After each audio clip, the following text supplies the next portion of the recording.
Good afternoon. I want to welcome everyone to the House Appropriations Committee. I'm Delegate Maggie McIntosh, Chair. Delegate Mark Chang is Vice Chair. And today we have an extensive agenda. One, we are going to have a briefing on supplemental budget number 4. And then 2, we are going to have a voting session on a number of bills that we need to move out of the committee to make crossover. And then we will have a bill hearing on one bill. And then I will make closing remarks. A reminder to everybody, including the public, that today, when we go back in session at 5 o'clock, sometime shortly after, the budget of the state of Maryland will be on the floor.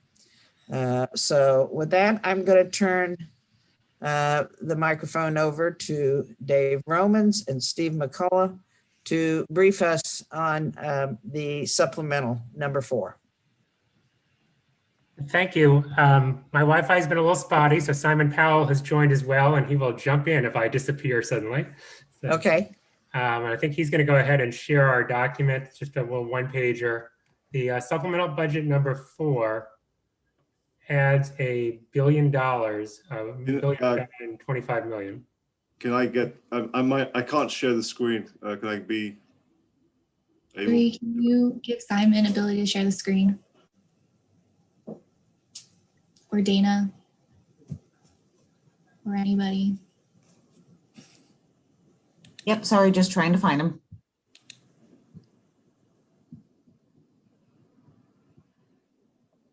While we get the technical worked out, it's about a little over $1 billion of total funds, 49 million of general funds, about 259 million of special funds, primarily in transportation, and over 700 million of federal dollars. This brings in the federal stimulus from December related to housing and transportation. All right, there we have a document. Probably need to make a little bigger. So the top part of the document shows you the major general fund items. We've kind of broken it up into 2 pieces, but the first item is 7.4 million for the Baltimore City Community College to knock down the Bard building, which has been an issue for them for many years. They've been trying to redevelop that land. The second item there is 4.9 million to supplement the stimulus money from the Relief Act. We have the money that was going to go out up to $500 for people who received the EITC in 2019.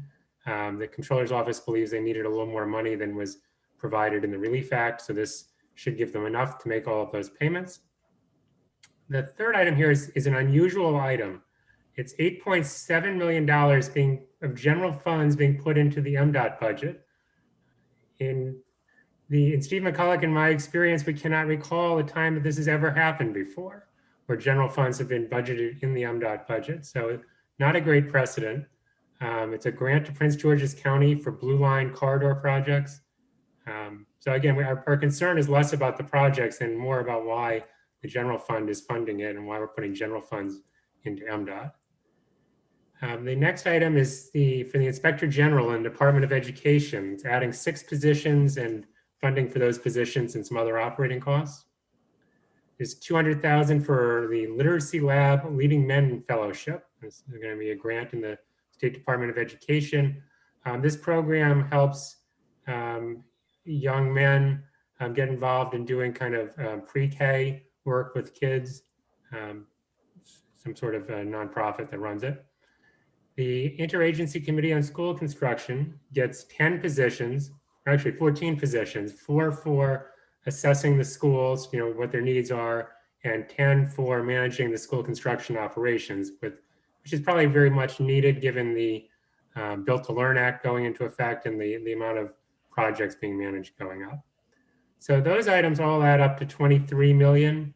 I'm going to let Steve McCullough talk to you about transportation, and then I will talk to you about the higher ed money in the supplemental and some other items as well. Okay, thank you, David. As you can see in the middle of the page, items for transportation, there's a little bit going on here that kind of gets hidden in the way everything rolls up into the individual line items. But if you look at the federal fund total, the bold item about the middle of the page, What the supplemental budget number 4 does for MDOT is brings in $233 million in federal funds, and they're bringing it into the operating budget. By bringing it into the operating budget, it counts as a revenue for the trust fund, which increases the bonding capacity.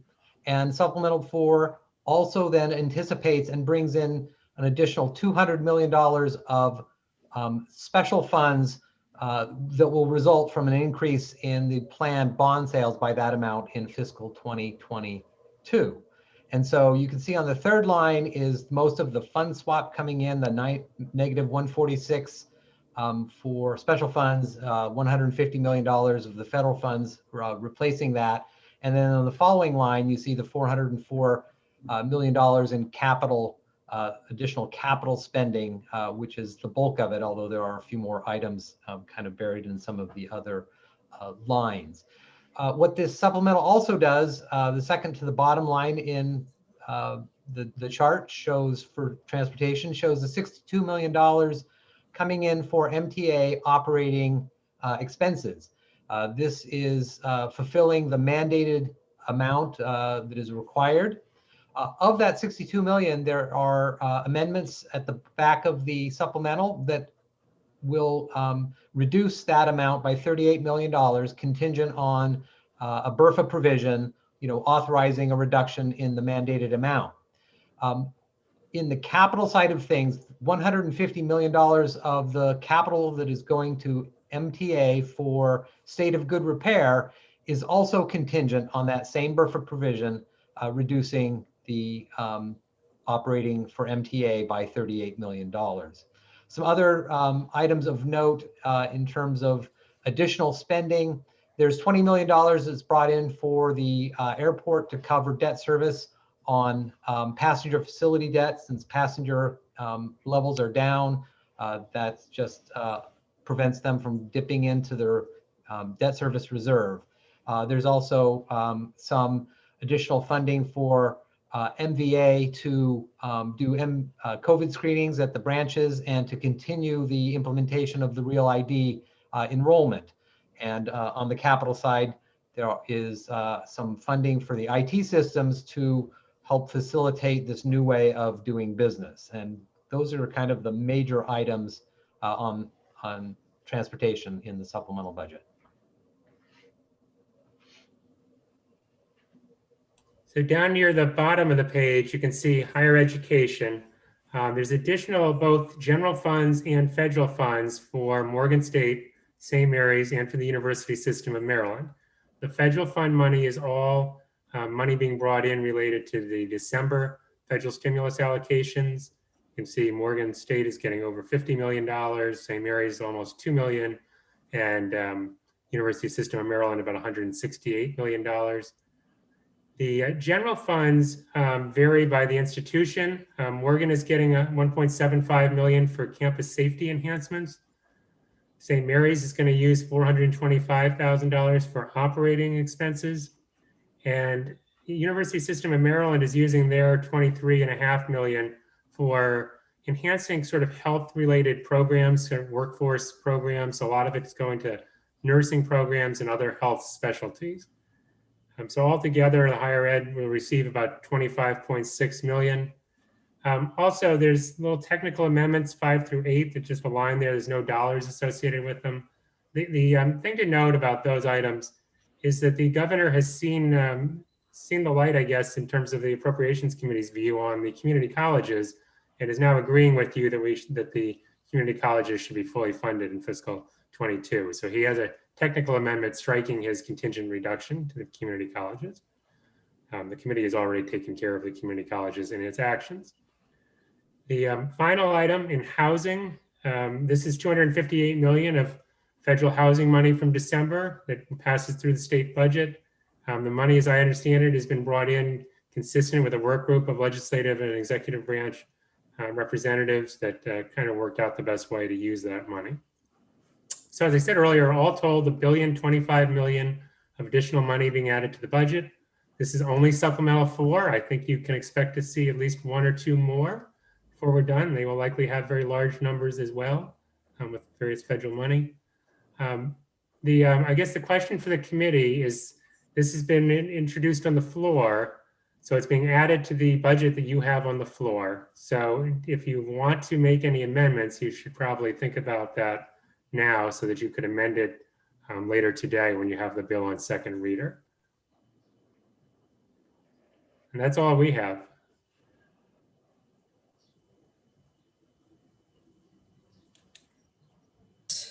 Any amendments to this supplemental, you mean?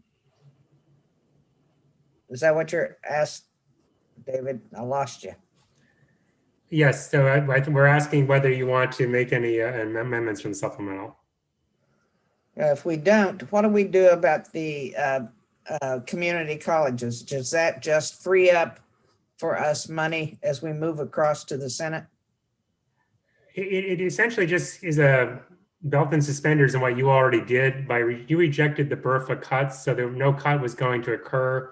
The governor is just striking the language in the budget bill that says if the BRFA had a provision, the money would come out. So it's really just a technical amendment. Okay. You don't need to do anything. Okay, that was my only question. Okay.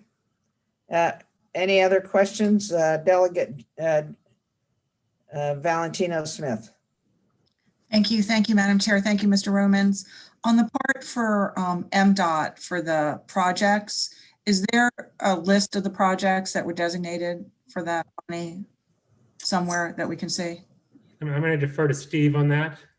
MDOT has indicated that they have identified kind of areas that they expect. We do not have a specific list of projects, but I can run through where they are expecting to spend the funds.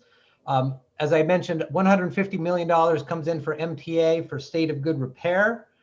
There's $100 million coming in 22 for state highways for projects such as resurfacing, drainage, bridge work, and traffic management. So these are all kind of state of good repairs as well. 22 million comes in for the port for the dredge material containment facility and to do environmental compliance work.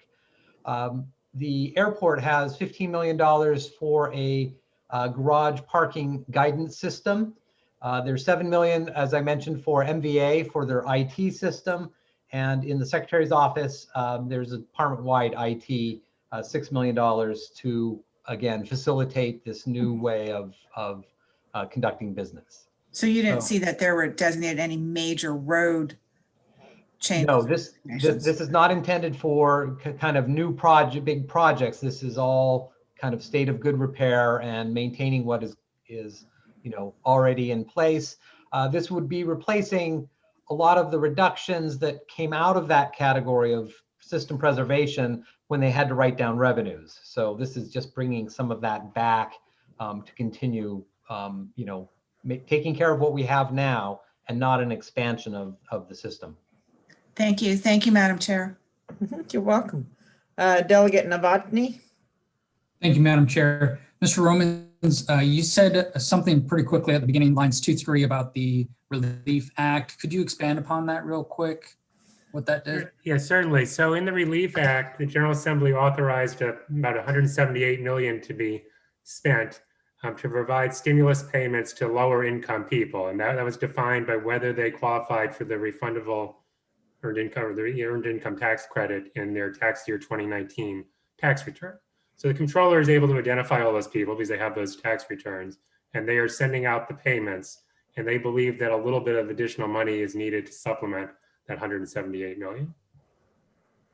That's great. And then there was, I believe the chair discussed how the federal funds could not be used for tax relief, basically. Are we in danger of having any of that money kept away from Maryland by any of our actions that we've done thus far?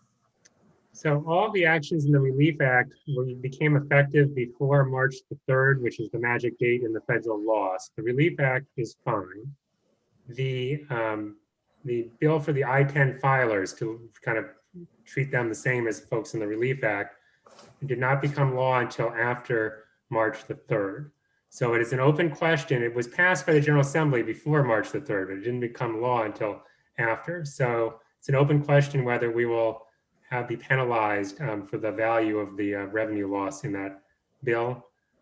We're really waiting for U.S. Treasury to release guidance and interpret the federal law. There's been some indications that they're going to try to be as flexible as they can, but we've seen nothing in writing. So it's really hard to say at this point. Thank you, Mr. Romans. Last one, do we have an estimate on the amount we could be losing if that actually is taken away from us? The bill is 3 years, is 65 million or so a year, so it could be up to 190 million or so if they interpreted it as counting each of the 3 years individually. Thank you, sir. Thank you, Ms. All right, Delegate Corman. Thank you, Madam Chair. I'm sure you guys have thought of this. I emailed Steve about it last night, but just mechanically on that question of amendments, do we need to do anything on the MTA mandate as we have it in the budget versus what's coming in the supplemental? Or do we just leave it for the Senate to sort out? Well, Steve, you're on mute. you certainly have the Sorry. opportunity to amend it before second or on second reader today, or you can wait for the Senate. Obviously, if you have specific things you want to do, might be best to do it now. But Well, Steve, I mean, you're very familiar with what we did there and why. So do you just want to, I mean, what, just. Yeah, we dealt with this with the chair, but. Sure, we have prepared amendments, floor amendments to do what, to basically take care of the agreement on the MTA operating. It would strike section 47, which is the fence off. It would also increase the debt limit because that's set every year by the General Assembly by the 200 million to allow the general funds to come in, the bond funds to come in on the capital side. So those are certainly, and then they would add the provision to the BRFA that essentially says the 22 has to be at least as much as 21, which is a reduction from the current level. And that would then complete the action needed for that kind of agreement. Okay, I'll connect with the chair about how she wants to deal with that. Thank you. Thank you, Madam Chair. Okay, Delegate Solomon. Thank you, Madam Chair. And I know, David, you just mentioned this, but I saw guidance earlier today that I think the Treasury Department is still working on the tax piece of things to make sure that states don't really get dinged. So I hope that'll cover Delegate Novotny's question. But I just had a quick question on the higher ed stuff. Did you have any more detail? I saw the system put out a press release on where the money for the health programs is going to go. Have they put together any sort of rundown of the programs that get that funding? And it's a great new pot, but was just curious if there was any more detail on that. we have more detail that we certainly can provide to the committee. It's spread among a number of the institutions. I think 8 different institutions, maybe 9 are getting funding. And it depends on the institution, some for nursing programming expansion, some for other things, but they're all sort of public health related programs. If you could share that when you get a chance, that'd be great. Thank you. Sure. Thank you, Madam Chair. Delegate Krim.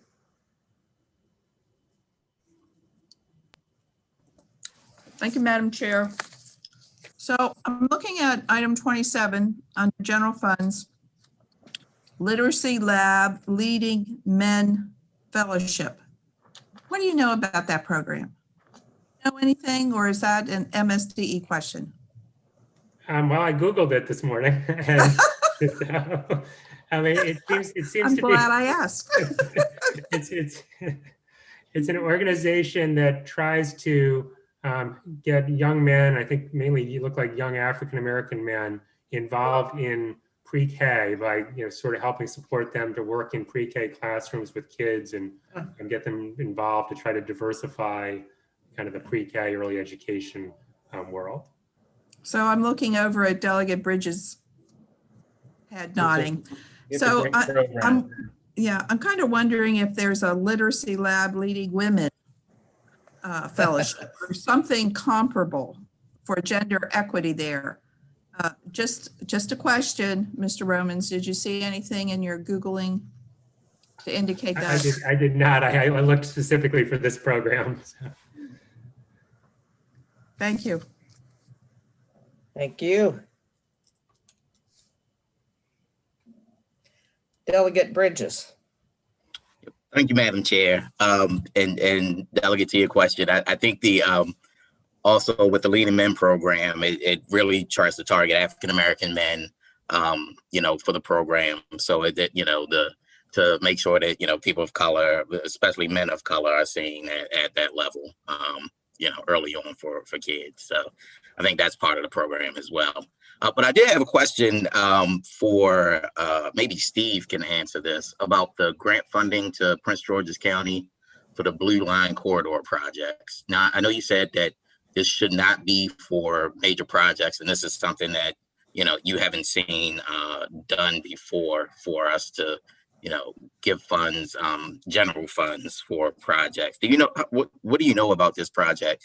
Is this new? And because it says corridor projects. Yeah. So is this a string of projects that, MTA is doing in Prince George's County? It's not MTA, it's, so the Blue Line Corridor is the final few stations on the WMATA Blue Line in Prince George's County.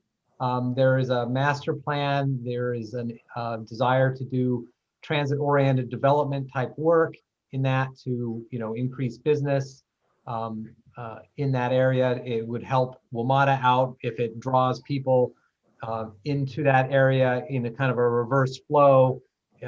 Currently, people get on WMATA in the morning in the suburbs and go into the city center, and then they come out. If they can get that flow, going both ways, it benefits everybody. And so this would be for transportation infrastructure to help facilitate those projects. Our understanding is this was an ask by the county that obviously the governor was receptive to providing. Gotcha. But you said this is an unusual circumstance. Well, it's unusual in terms of general funds being budgeted through MDOT. It is not unusual for transportation special projects and grants to go to various, jurisdictions or even non-state, non-governmental organizations through the Secretary's Office grants. So, it's not that. And as Dave Romans had mentioned, we're not questioning the desirability of the projects. It was simply, this is the first time we've ever seen, at least in our collective memory, any general funds directly appropriated to MDOT. All of the other support in our memory has always been budgeted outside in the dedicated purpose and then brought in, as a special fund budget amendment. So, yep. All right. Thank you. Thank you, Madam Chair. Delegate Beitzel. Thank you, Madam Chair. I guess this probably question is Steve too. The $150 million for the state of good repair or critical maintenance provisions for MTA, will that be, or can it be used, or will that address some issues that was raised in the Learman bill that was specific for those purposes? I think that is, yes, directly, aimed at those same issues. You may recall that the capital needs assessment that was done a couple of years ago identified a $2 billion backlog of state of good repair, which that bill is seeking to address. This just also ups the commitment and brings in more than is currently in the budget, which the current CTP did have additional funding in the out years for state of good repair. So the administration is, working to address that issue. All right. Thank you, Madam. Delegate Grice. Thank you, Madam Chair. And you may have mentioned it already on where it says veto overrides, $83 million. Is any part of that the veto override of House Bill 737, which was that local disparity grant bill that we passed last year? I think it was $15 million. The revenue that's being recognized in the supplemental is primarily the revenue from the tobacco tax veto override. It's offset a little bit by revenue loss on another program, but not the one you're referencing. Not the one. Okay. Thank you. Delegate Valentino Smith. Sorry, thank you, Madam Chair. I had a second question I neglected to ask, and it might be very elementary, but looking at the money, because I've been texting back and forth too with Bowie State, the difference between restricted and unrestricted, in terms of, for the restricted, it's dedicated to a particular project then and can't be used for anything else, or is that the purpose? For For the most part, restricted funds are the federal funds, which just means that they're, they have to be used in ways that are allowable with the federal funds, which is actually quite broad in terms of the allowable uses of the federal higher ed money. So it doesn't really limit Bowie and how they can use that money. And how about the unrestricted, the same thing then? The unrestricted is so higher ed is strange. We give them general funds and then they budget it as unrestricted funds. So unrestricted means that it's like tuition and fees and general funds are the primary unrestricted revenues, and they can be used, however the institution chooses. So the unrestricted is just the general funds that the governor is adding to the USM budget, and then they're putting in as unrestricted. Okay, thank you. So Bowie State has flexibility with the restricted funds as long as it's consistent with the federal. Right, and which is quite broad in terms of what they can use the federal money for. Thank you. It could be used for operating and capital then? Not sure about capital. It can definitely be used for operating, and some of it, I believe, has to be used to provide financial aid to students as well. Thank you. Thank you, Madam Chair, for the second round. Thank you. Okay, that's it. I thank you very much. And I guess the only thing we have to decide, going back to Delegate Corman's question about whether or not we amend the transportation issues on the floor as the budget moves across, or if we just wait. Correct? Yes, that's correct. All right. Thank you very much. And I actually am looking at the voting list. And I hope this doesn't mess things up too much. I think it's probably better if we do the hearing on the one bill, since I see the witnesses here who want to testify on this bill. And of course, the sponsors here. So I think maybe we will move to the bill hearing on one bill, and then we can go to our voting list, and we can spare Dr. Grasmick and other people living through a long voting list and appropriations, although she's done that in the past, we know. So let's move to the hearing on House Bill 1365. Is that all right, Delegate Corman? No, I appreciate it, Madam Chair. Ready when you are. Go ahead. Yours. Okay, well, thank you, Madam Chair, Mr. Vice Chair, colleagues in the Appropriations Committee. I come before you today to present HB 1365. As I think members of this committee are very aware, there's sort of a type of student that doesn't come up very often in our somewhat calcified debates over education in the state. They're typically referred to somewhat incorrectly, in my view, as non-public placements. And what that means is the student has special needs, and as a result of the public school individualized education plan, or IEP process, they've been placed in a non-public school that focuses on special needs and can meet their needs. So they're funded by the public, just like a typical public school student would be, but they're sent outside of a typical public school environment, and not to a specialized public school, but to a specialized non-public school or a specialized private school to give them the attention they need. These schools, which are really predominantly public school students in a private setting, exist in 13 of our counties, and many students cross jurisdictional lines and actually regional lines. The ones in Montgomery County have lots of students who are paid for by the DC public school system or one of the Virginia public school systems. So the dollars follow the student. The costs are shared by the local, in Maryland, by the local jurisdiction and the state. The local jurisdiction pays to the special needs school the local share of a calculated basic cost used to calculate the cost of educating a non-special needs student, plus 200% of the basic cost, plus 30% of the remaining difference between the basic cost and the specialized school cost. That's all a long way of saying that the local public school system kicks in some money to support the student, and then the state pays the difference between the approved cost of that special needs program, which MSDE has to approve, and what the county kicks in. The problem, which we learned about, well, we've known about it for a long time, but which was well developed in a joint chairs report we received over the interim, is that the schools are way undercompensated for the work they're doing. And if you compare the pay of the non-public teachers who are teaching these students who come through our public school system to our public school teachers, there's a gap of between 23 and 40 something percent in terms of their pay. The legislation before you does not solve this problem for all time, but it does create a little one-year bump up in the amount of money that will be routed from the state for the purposes of compensation at these non-public schools for the Maryland students who are traveling there. The Senate is adding committee narrative, I believe, to look at the problem in the longer term as we try to come up with a longer term solution. So this is a little bit of a bridge for those teachers. I'm very familiar with this program because I'm very close to someone who benefits from one of these non-public placements. A lot of you know him from meeting him here in Annapolis. Some of you just know him from clicking like on cute pictures of him on Facebook or on Twitter, but it's my son Harrison. And just in case they're watching, I'll also shout out my daughter Abby, just in case they ever see this. But my son Harrison goes to one of these programs in Montgomery County. And it's important that anybody's children who goes to these schools have teachers who can do the kind of work necessary to support those students.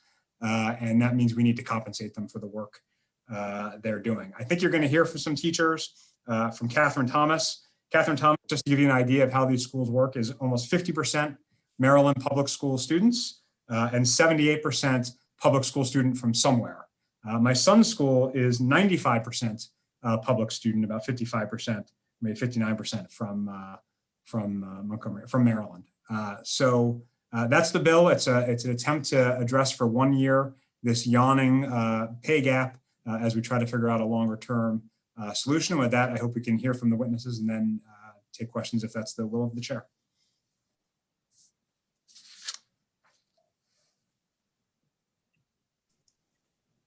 Madam Chair, you're on mute. That's the phrase of the, how many witnesses do we have? I got it. Here we go. Okay. Everybody, I'm sorry to tell you this, but we have a real time crunch that has come upon us. I mean, that I'm going to have to leave, the vice chair is going to have to leave, and the chair of capital is going to have to leave in like a few minutes. And we've got to get a few bills through the voting session before we can leave. So I'm going to give everybody, if you don't mind, instead of 2 minutes, let's try to take 1 minute and tell us, about how important this bill is. This is an important bill, and we are happy. There's no one opposed to it.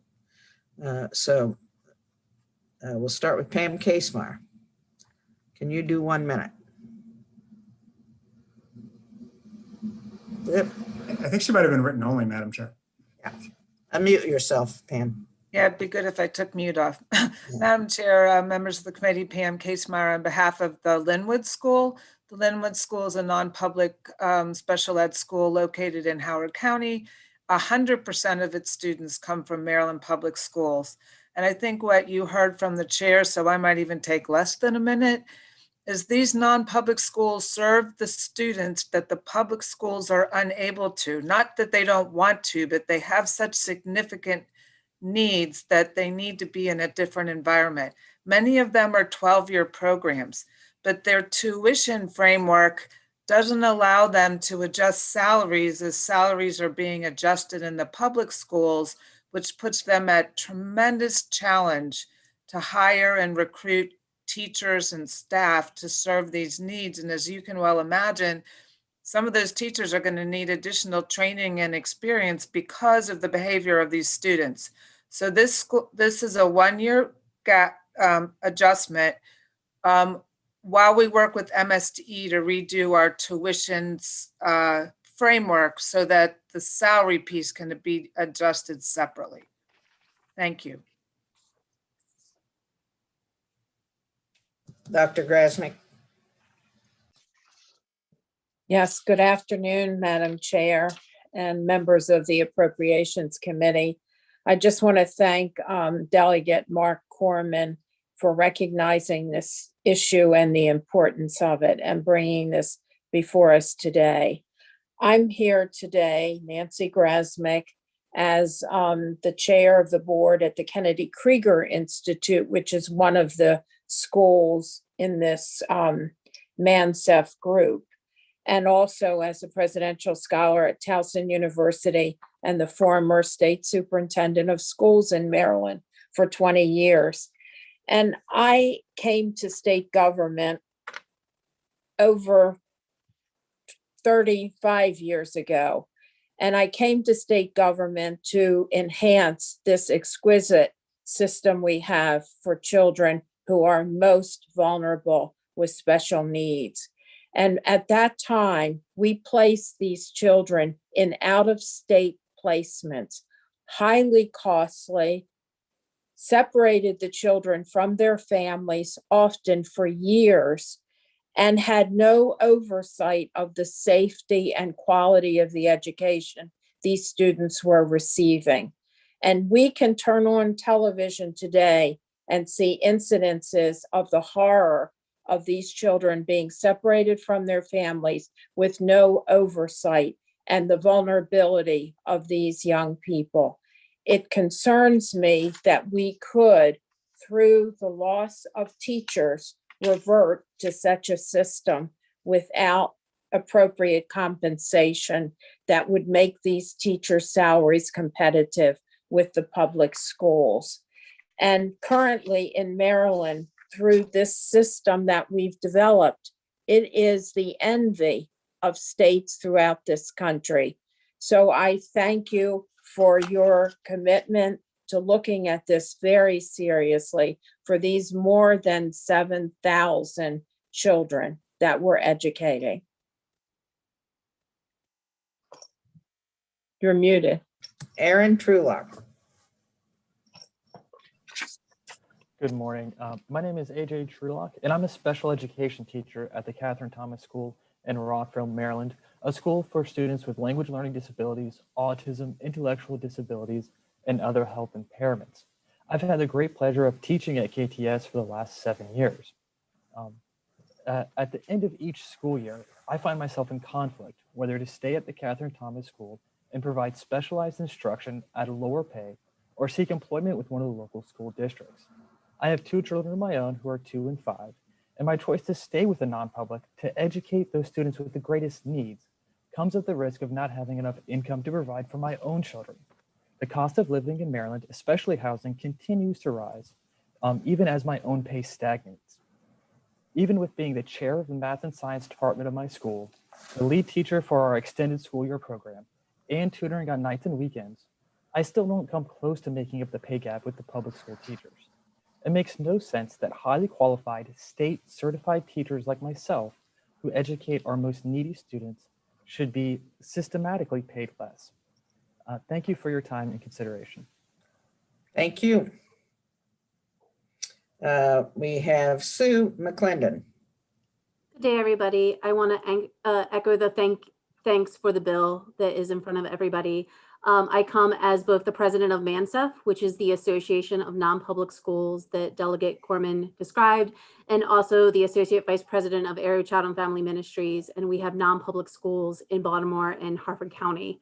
What AJ just described as his experience as a teacher, I felt the same both as a teacher starting out, and now I'm in the position where I'm responsible for recruiting and retaining teachers.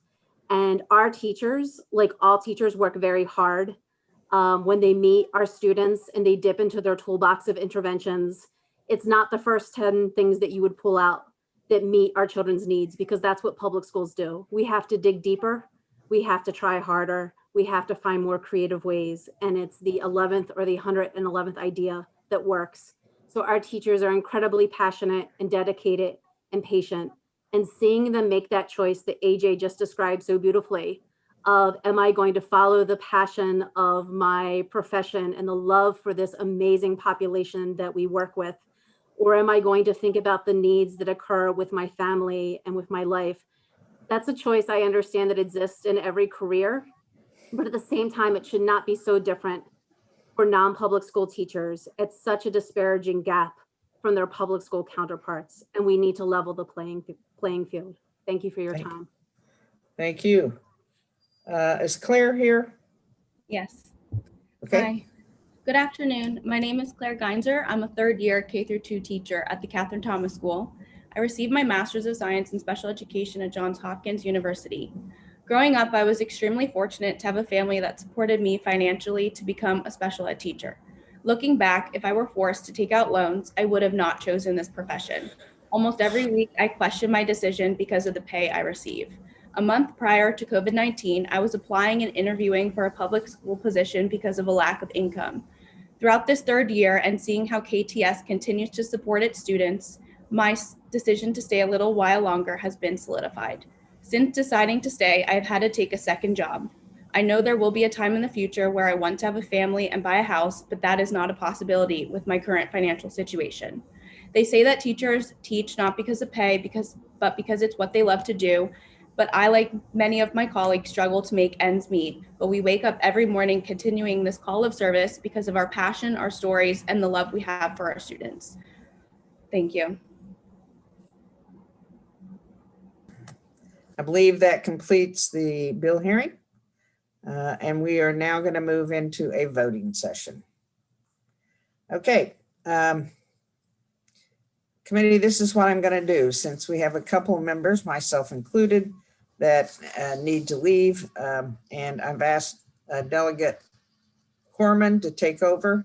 But I'm going to do my two bills and have Delegate Barnes do his two bills, and then we're able to leave. Let's start with House Bill 937. That's a state lottery fund for Maryland Humanities Council. You might recall that this bill does not increase any general funds revenues or any funds, that it's actually money taken out of lottery, which is what it currently is done. It's just that they did a corrective bill or a bill that extended the funding for this a couple of years ago, and they left out reference to the lottery. And that's the only reason this bill is before you. In fact, the Department of Budget Management contacted Humanities Council and me to make sure that we knew that they plan to continue funding this program. So I'm going to move favorable. Do I have a second? Second. All right. All those in favor signify by saying aye. Aye. Anyone opposed? Thank you very much. And we're now going to move to the Enoch Pratt Free Library, which I know I've been given the notes on it, so let me just get this out. This extends the funding for the library. There's no amendments. The bill requires the governor to continue providing the $3 million beginning fiscal year 23. This has been in existence for some years, and a reminder to the committee that this is the Maryland State Library, has been designated as such. And last year, or the year before last, it served more than 2 million people in the state of Maryland, all across the state of Maryland. So I move favorable. Do I have a second? Second. Second. All those in favor signify by saying aye. Aye. Is there anyone opposed? Aye. We have 3 people opposed. Kettleman, Mangione, Novotny. Thank you very much. Now we'll move to Delegate Barnes's bills. National Capital Strategic Economic Development Program. Madam Chair, the bill makes some changes to the parameters of the NED program. There are a number of amendments. Amendment number 1 is technical. Amendment number 2 clarifies the differences in eligibility around the NED program for Prince George's and Montgomery. Essentially, Montgomery wanted some tweaks on their side of the bill, which is fine. I also need to just orally note that there was a technical amendment within that amendment that we just need to fix to make sure Burtonsville is included in that amendment, and also removes the sunset on the program. Move the amendments. Second. Any discussion? All those in favor of the amendment signify by saying aye. Aye. Anyone opposed to the amendments? Anyone? All right, on the bill as amended. All those in favor signify by saying aye. Aye. Anyone opposed to this wonderful bill? I just had a question, Madam. Sure. I'm sorry. Yeah, I raised, didn't get my hand I raised. I'm sorry. Yeah, go ahead, Delegate. I just maybe could explain this a little more thoroughly to where the money's coming from. It's being. There's no money in this bill, Delegate. This just changes the parameters of the program. No money involved in it, it's just, okay. All right. Well, it does remove the sunset though. So the money was supposed to stop flowing, but now it will continue. Right. That's correct. All right, Delegate, those opposed are Delegate Kettleman, Novotny, Mangione. Thank you. All right, Delegate Barnes, you have one more. I have two more, I think, Madam Chair. I have 860, which is the Bernie program, and similar to the NED program, there are two amendments. Is that the one you want me to do? Okay. Amendment number 1 is technical. Amendment number 2 removes the sunset amendments. What number is it? What number we got here? 867, Delegate. 867, Delegate. I'm trying to switch split screens here. And this is the same thing. It's just a program that's been in existence. It's a regional program between Baltimore County, as I recall, Anne Arundel County and Baltimore City. It removes the sunset. It's been a highly successful program. Yep. So again, Delegate Bites, so there's no funding, but to Delegate Grice's point, I guess in theory, the program could have ended at some point. Right. Had we not acted. So on the amendments, all those in favor signify by saying aye. Aye. Anyone opposed to the amendments? On the bill as amended, all those in favor signify by saying aye. Aye. Anyone opposed, please raise your hand. We have Delegate Novotny, Kettleman, and Mangione. Okay. Madam Chair, what was the bill prior to this one? I'm getting these bills mixed up. It was the National Capital Strategy. Yeah. Okay. 1253. I thought we were going in order. My apologies. Can I change my vote on that one and add my name as opposing that one? I thought we were talking about the Bernie. I apologize. No, and actually that's my fault, so I'm gonna let you do that, okay? All right, thank you. That was 1253, correct? Yes. Yes, I'm okay. All right. And I did take it out of order, Delegate, so. Well, I appreciate you letting me change it. Thank you. Yeah, all right, we got Legal Education Success Collaborative established. Thank you, Madam Chair. 1268. Yes. Yeah. The bill establishes a legal education collaborative between UB and University of Maryland and our HBCUs. Does have a $450,000 fiscal impact to coordinate, to provide support services. It could also be used for scholarships. We have a successful program, a scholars program, so it would hopefully coordinate through that program as well to hopefully get some more diversity into our law schools. With that, there are no amendments. I'll move the, no amendments. Move the bill. Any questions? Madam Chair, I've got a question, please. Who said that? McKay. Who? McKay. McKay, I'm sorry. Go ahead, Delegate McKay. So, Mr. Delegate, so can you define the criteria for me again, please? I'm a little confused. What do you mean by criteria? Like who's going to be eligible for this funding? Students who attend our law schools. Do students attend law schools? That's the only criteria, correct? Then, look, obviously this is for diversity in our law schools, so it's going to be for students of color. Okay. But the program itself is trying to identify those students at the HBCU level and then helping in a collaborative way move them through law school and into law school. I know that our sponsor is here, so I can let her, yield to. Okay. Delegate Henson. Thank you, Madam Chair. Thank you, Delegate. Thank you, Delegate, for the question. The Success Collaborative will be open to all students at Maryland's HBCUs. And we know that the students at our HBCUs are a diverse collective. They are not just students of color, but HBCUs are open to all students throughout the state of Maryland. Correct. That's my clarification was that Thank you, Delegate. the criteria is that they're attending an a historically Black college. So that's Right. cool. I'm good with that. Very Thank good. you. Thank you. I think that cleared it up. All right. And there's no amendments. Is that correct? No amendments. On the bill, all those in favor signify by saying aye. Aye. Anyone opposed? Delegate Kettleman, Novotny and Mangione, and Wendell Beitzel, and Jeff Grice. Okay, thank you very much. I'm going to excuse myself and I'll see everyone on the floor. Delegate Corman, you will take over. Thank you, Madam Chair. All right, we will continue on with the voting list. Next up is HB 514, Chairman Haynes. Yes, HB 514 is entitled Maryland Legal Services Corporation Funding, Abandoned Property. The subcommittee voted favorable without any amendments on this bill.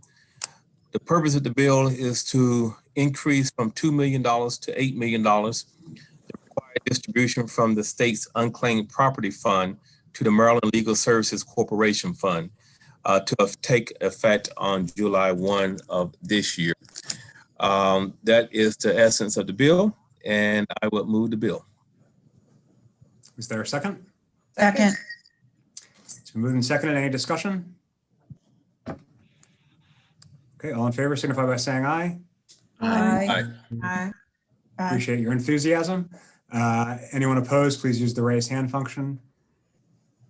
I see Delegate Beitzel, Delegate Kittleman, Delegate Mangione, Delegate Grice, and Delegate Novotny. Is that correct? Is anybody? Okay. Okay. The bill passes. Thank you, Delegate Haynes. We'll now turn to HB 891. I believe our floor leader is Delegate Bridges. Please lower your hands if you're, unless you have a question. Thank you. Delegate Bridges. Thank you very much. House Bill 891, if you remember, this was about food insecurity on our campuses. So the bill really establishes a hunger-free campus grant program for public institutions of higher ed, which will be administered by MHEC. MHEC allocates the grant funds to any public institution that pledges a matching contribution to be used to implement the goals of the program.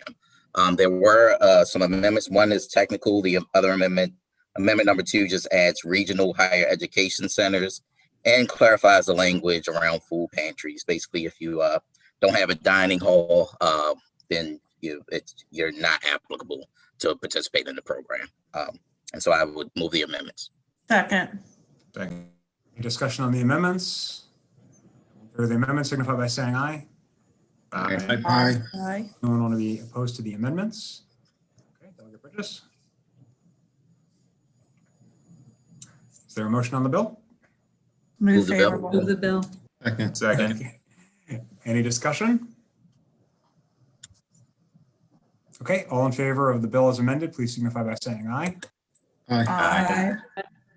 Does anyone want to be recorded in opposition? I see Delegate Beitzel, Delegate Mangione, Delegate Grice, and Delegate Novotny. And Delegate Kittleman, I think, is giving me the physical hand wave. Oh, there she goes. Okay. So that was, and Delegate McKay. So that's Delegate McKay, Delegate Beitzel, Delegate Kittleman, Delegate Delegate Mangione, Delegate Grice, Delegate Novotny. Did I name everybody who is opposed? Great. Thank you very much. We'll now turn to our Personnel Subcommittee Chairman, Chairman Young. HB 45. It's the Baltimore County Public Library Collective Bargaining Bill. Sorry, Mr. Chairman. We passed that off, but I understand if we don't have the amendments, I wasn't given the floor leader packet on that one. Okay, I'm sorry. Are there amendments on HB 45? There are a number of amendments, and I don't have anything from the. Okay, we'll move that to the end of the calendar, and maybe June can email you. Understood. What you need right now. I appreciate it. Thank you. Sure. Now we'll go on to Delegate Proctor, HB 456.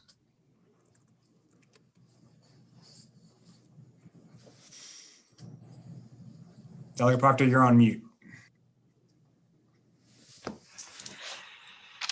Thank you very much. H Bill 456 would require local detention center officers of Kent County to be members of the Correctional Office Retirement System under the current employment standards.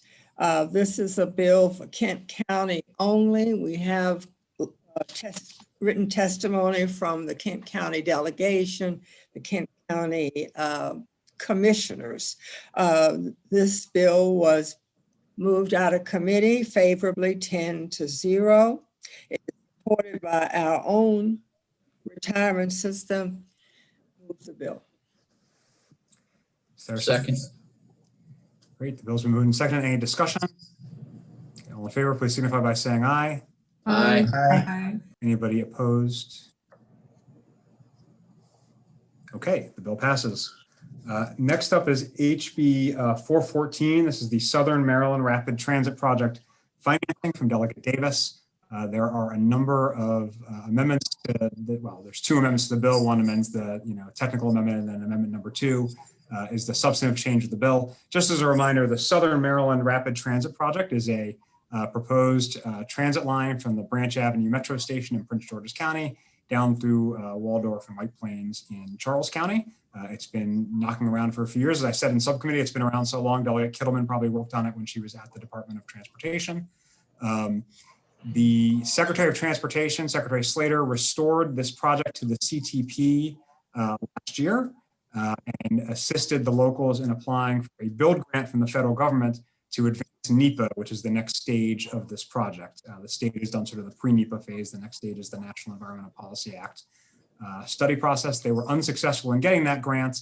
There's interest among both the locals and now MDOT in the project. So the way this bill has been restructured, it's a little bit complicated. It's not our typical sort of mandate, but it basically says that for a period of 5 fiscal years, contingent on federal money, there's a $5 million mandate over the course of that 5 years. So it's $5 million total, not $5 million a year, to support the NEPA study process for that project. The bill came out of subcommittee with only one dissenting vote.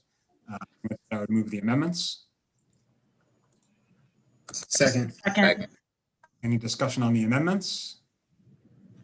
All in favor of the amendments, please signify by saying aye. Aye. Anyone opposed to the amendments? Okay, I'd move the bill as amended. Second. Any discussion on the bill? Okay, all in favor of HB 414 as amended, please signify by saying aye. Aye. Does anybody want to be recorded in the opposition? Please raise your yellow hand. I see Delegate Mangione, I see Delegate Greist, and I see Delegate Navarro. Anybody else?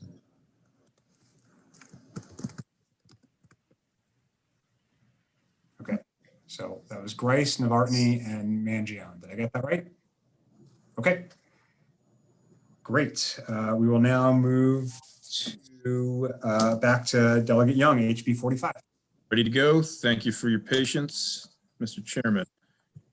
HB 45 is Baltimore County's collective bargaining bill for librarians. If you remember, this is Delegate Forbes' bill. There are a number of amendments. And amendment number 1 is technical. Amendment number 2 defines confidential employee. Amendment 3 defines management and supervisory employees and clarifies that the bill does not apply to confidential management and employees. The amendment also establishes that the supervisory employee includes an employee who uses independent judgment in exercising authority to fulfill the employee's job duties. Amendment number 4 establishes procedures for certification and election of an exclusive representative, arbitration, and decertification. An employee organization must be certified under the bill in order to negotiate a collective bargaining agreement. Amendment number 5 requires the employer to stop making payroll deductions if the exclusive representative resigns from membership in the employee organization. Amendment number 6 is technical. Amendment number 7 prohibits an employee organization from disciplining a member for retaliation and authorizes an employee who is represented by an employee organization to discuss any matter with the employer by an employee organization and discuss, the amendment also establishes the rights of the employer to determine and control its operations, among other things.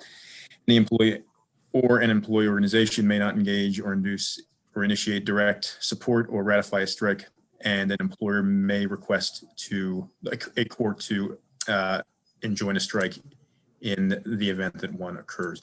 Move the amendments. Is there a second? Second.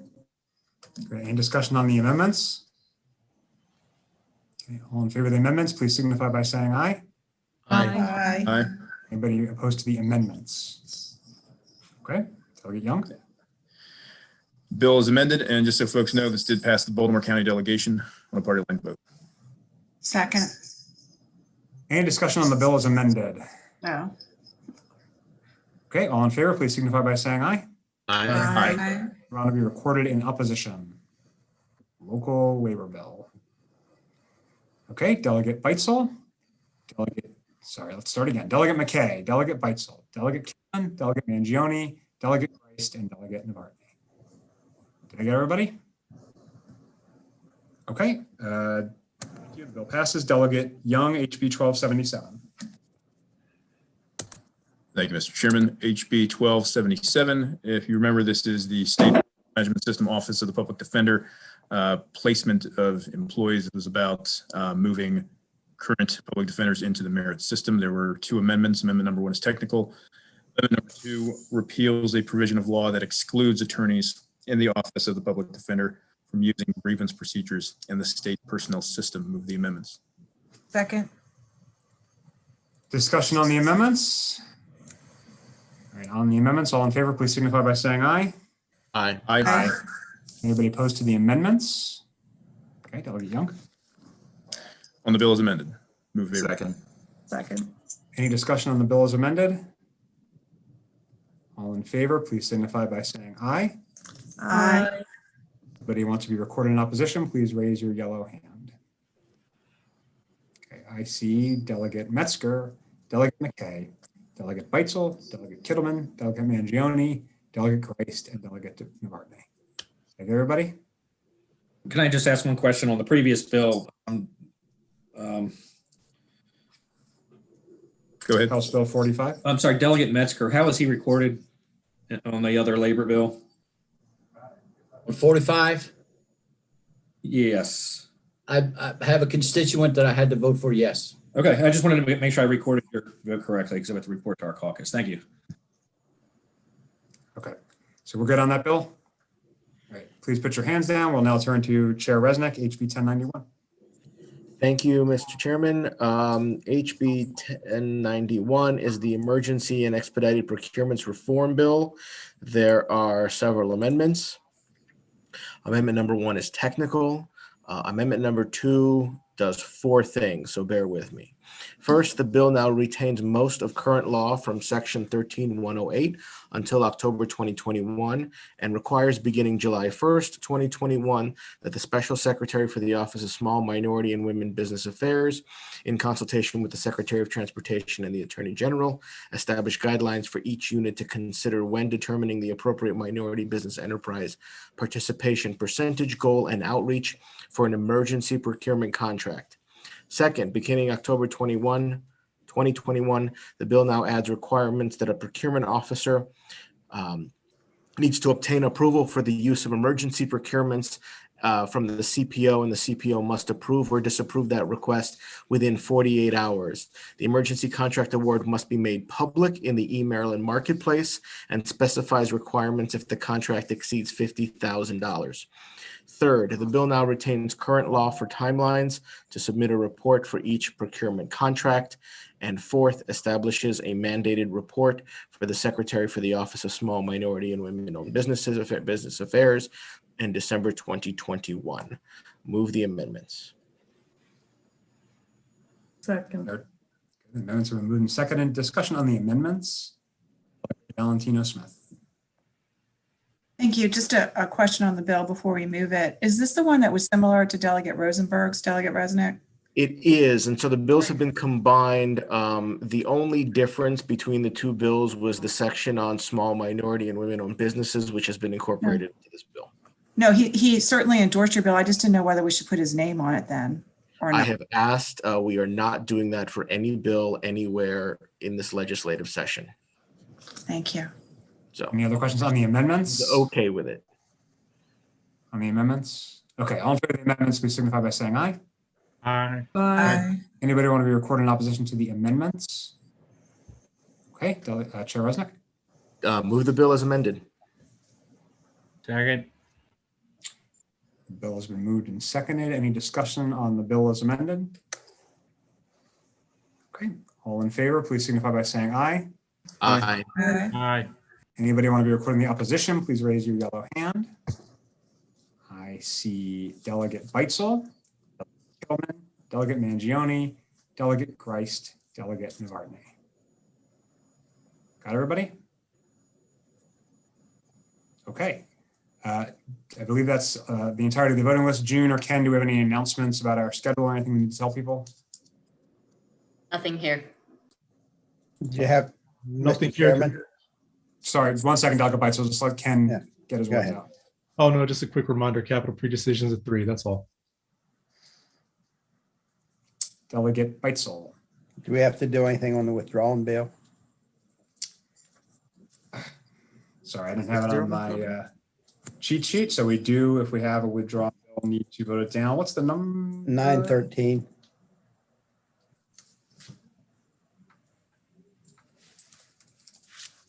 I'm just making sure you're not making me withdraw Kerwin 2.0 or something. All right, whose is it? Yeah, HB 913, we did. Thank you, Delegate Beitzel. We did vote this down, the Personnel Subcommittee, Chair Young. So are we good to vote to do the withdrawal going once? Delegate Young? Okay, so if anyone wants to vote on this, now's your chance, going once, going twice. I think I did it the way Chair McIntosh does. Okay. Mr. Chair. Chair Resnick? Just a very quick announcement for anyone who hasn't seen it yet. The governor held a press conference while we were in the voting and session and bill hearings and announced that in a staggered way, we will be at phase 3, meaning everyone over the age of 16 will be eligible to get a vaccine by April 27th. So I just wanted to make sure everybody knew that. We're going to go in stages by week 2A, 2B, and 3 as we move over the next month. But that's really exciting news. And he's adding in primary care provider groups to get designated shots, not all of them, but a bunch. That's correct. Good too. He still hasn't set up a mass vac site in Montgomery County, but I'll take what I can get. Okay. All right. We're not going to debate this here. Thank you all very much for going on me, and I will Bye, see everybody. you all on the floor later. Bye. We are adjourned.